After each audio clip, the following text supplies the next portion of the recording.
বারোগা মাসি। আসসালামু আলাইকুম রহমতুল্লাহি বারাকাতুহু। আজ 30শে নভেম্বর রবিবার সকাল 10 ঘটিকায় কাশীপুর হাই স্কুল মাঠে জনাব শামসুল আলম ভাইয়ের জানাজা অনুষ্ঠিত হয়েছে।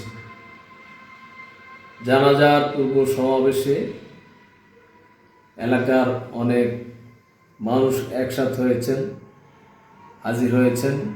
আমিও তার প্রতি সমবেদনা জানানোর জন্য, তার পরিবারের প্রতি সমবেদনা জানানোর জন্য সেখানে গিয়েছি এবং তার পরিবারের সদস্যদের অনুরোধে আমি সেখানে কিছু কথা বলি।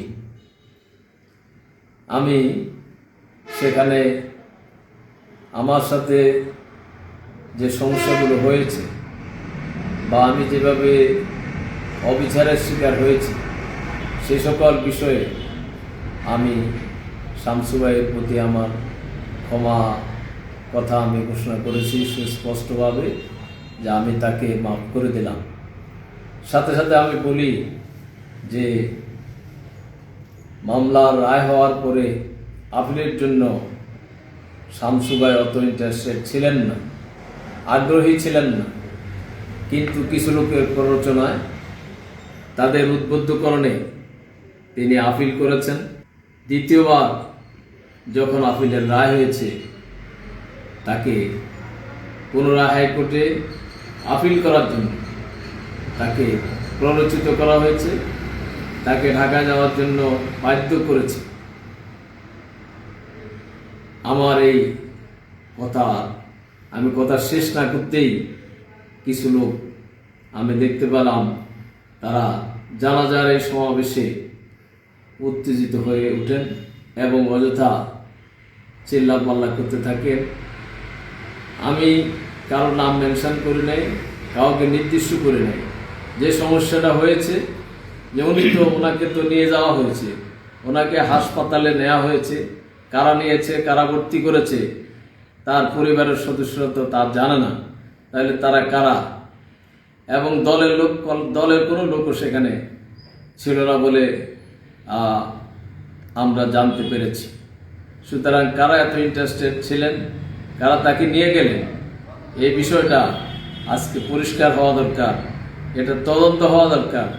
তার এই করুণ পরিণতির জন্য কারা দায়ী এই বিষয়টা বের হওয়া দরকার। আর কেন জানাজার মাঠে বিশৃঙ্খলা সৃষ্টি করা হলো? জানাজা এটা একটা পবিত্র বিষয়, এটা একটা সামাজিক বিষয়, সেখানে হইহুল্লোড় করার তো কোনো বিষয় ছিল না। এই বিষয়টা আমি মনে করি উদ্দেশ্য প্রণোদিত এবং যারা এটা করেছেন, কেন করেছেন তাদেরকে ব্যাখ্যা দেওয়া দরকার যে সেখানে তারা কেন আগে আসলেন। তাদের নাম তো কেউ উল্লেখ করে নাই, আমরাও বলি নাই, কেউ বলে নাই, কিন্তু তারা কেন আগে আসলেন এর জবাব তাদেরকে দেওয়া উচিত। সম্মানিত এলাকাবাসী, এখানে আমি মনে করি উদ্দেশ্য প্রণোদিতভাবে অথবা এখানে কারো স্বার্থের উপরে আঘাত লেগেছে, এই কারণেই এই অবস্থা সৃষ্টি হয়েছে।